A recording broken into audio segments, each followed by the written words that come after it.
Close your eyes for an instant and imagine your heart in silence. Perhaps you're going through a time when everything seems meaningless, when the exhaustion of trying to manifest change and seeing everything remain the same haunts you. You strive, visualize, think positive, but feel that something fundamental doesn't fit. There's a silent pain, a weariness from trying to manifest desires that don't arrive, the sensation that nothing flows. You seek relief for this exhaustion from trying without results, the pain of seeing your desires distant, and the corrosive doubt that perhaps you're doing something wrong or are unworthy. You want to decipher the energetic flaw that prevents you from seeing spirituality manifest on the material plane. The silent pain of spiritual attempt. Why the exhaustion of visualizing without seeing results is the first invisible block. Have you ever felt the exhaustion of playing the game of manifestation, visualizing with fervor,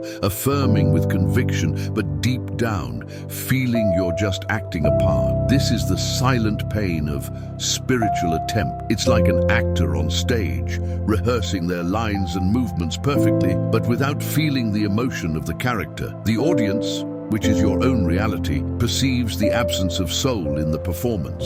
Neville Goddard, with his profound wisdom, revealed that the problem isn't in your ability to desire, but in your inability to inhabit the desire as a present truth. Your frustration is the echo of your own energy. You're vibrating the search for what you desire and not the reality of already possessing it. This dissonance, this gap between what your mind wants and what your being feels, is the first and most potent, invisible block that the law of attraction, in its simplified version, never explained to you. The silent anguish is that of the individual who, despite meticulously following popular law of attraction instructions, visualizing, affirming, vibrating high, doesn't see their desires materialize. There's an emotional exhaustion behind this fruitless, spiritual attempt.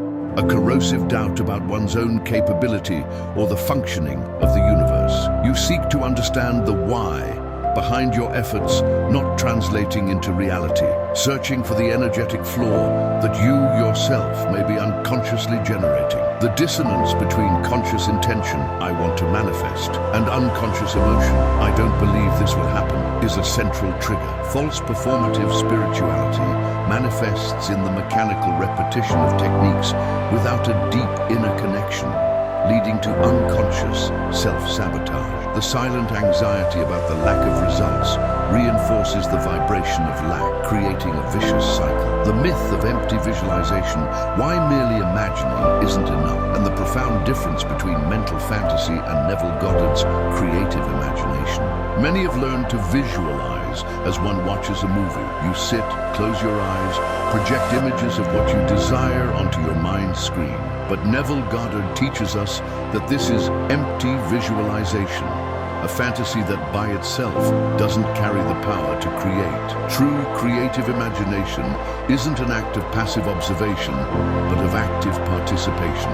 It's like a playwright who not only writes the play, but steps onto the stage, wears the skin of the main character, and feels every emotion, every word, every scene, as if it were real. Neuroscience shows us that the brain doesn't distinguish between a lived experience and an experience lived with intensity in the imagination. When you merely see your desire, it remains an external projection. But when you enter into it, feel the smells, the sounds, the textures, the emotions as if you were already there, you are reprogramming your neural circuits, creating new pathways for that reality. It's the difference between looking at a map and actually walking through that landscape. You feel you were taught to visualize, but the technique seems empty, as if floating rootless. The pain is that of the lack of depth and the ineffectiveness of this isolated practice. You seek a powerful visualization method that truly connects with reality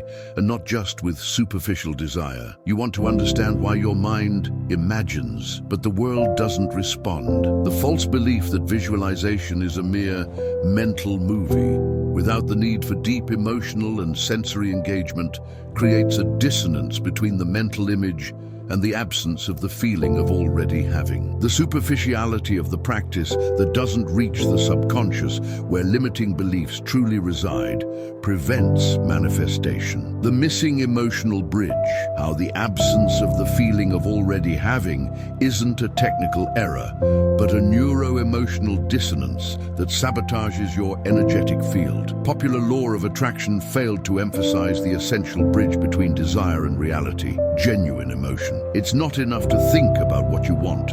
You must feel the reality of it as if it were already present. This feeling of already having isn't a self-help trick, but a profound neuro-emotional orchestration. Your body, your cells, your electromagnetic field respond to your emotion. If you visualize abundance but feel scarcity, the vibration of scarcity is what prevails in your energetic field. It's like trying to tune a radio. You dial the right frequency, the desire, but if the volume is off, the emotion, the sound, the manifestation won't come. Neville Goddard taught us that this feeling of already having is the language the universe understands. When you flood your being with the emotion of the realized desire, not as a make-believe, but as a deep internal conviction, you are altering your vibrational state. Your neurons connect in new ways, your hormones readjust, and your electromagnetic field begins to emit a frequency that resonates with the reality you wish to attract. This emotional coherence is the key that unlocks the portals of manifestation. The pain is that of the inability to feel what one desires as real, resulting in a mechanical and lifeless practice. You get frustrated by not being able to feel what is asked in many law of attraction approaches. You seek a deep connection, a way to activate the emotional body to align with the mind's desire and thus unlock manifestation. You want to understand why emotion is so crucial and how to cultivate it authentically. The dissonance between what the person desires and what they vibrate. The escape from the present to an idealized future without anchoring emotion in the now. And the excessive focus on the form, what, instead of the state, how would I feel, are triggers that sabotage manifestation. Remember, the frequency of gratitude rewrites reality. The science of living the end, how neuroscience explains the power of inhabiting the state of realized desire and why this reconfigures your brain for manifestation. Living the end is the essence of Neville Goddard's wisdom, and neuroscience offers a fascinating mirror to its truth. It's not about pretending or deluding yourself, but about inhabiting the state of realized desire as if it were your present reality. Dr. Joe Dispenza and other neuroscientists demonstrate that your brain doesn't distinguish between a real experience and an experience lived with intense emotion and focus in your mind. When you consistently live the end, you are activating the same neural circuits that would be activated if the desire had already manifested. This creates new neural networks and strengthens existing ones, literally wiring your brain for this new reality. It's as if you were sending a new program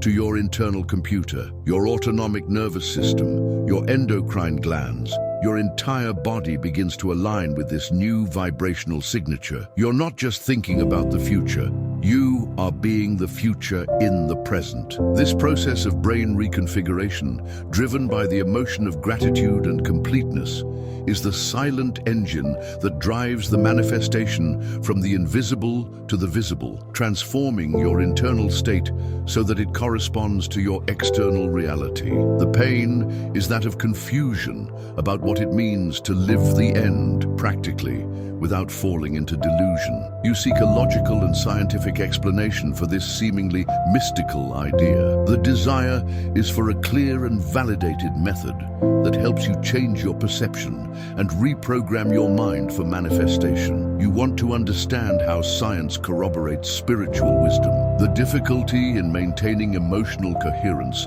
in the face of present reality's challenges, unconscious self-sabotage due to a lack of belief in brain plasticity and the ability to reconfigure one's own internal state, and excessive focus on the how instead of the end state are the triggers that prevent manifestation. Remember, Your biology responds to your spirituality. The actor and the stage metaphor.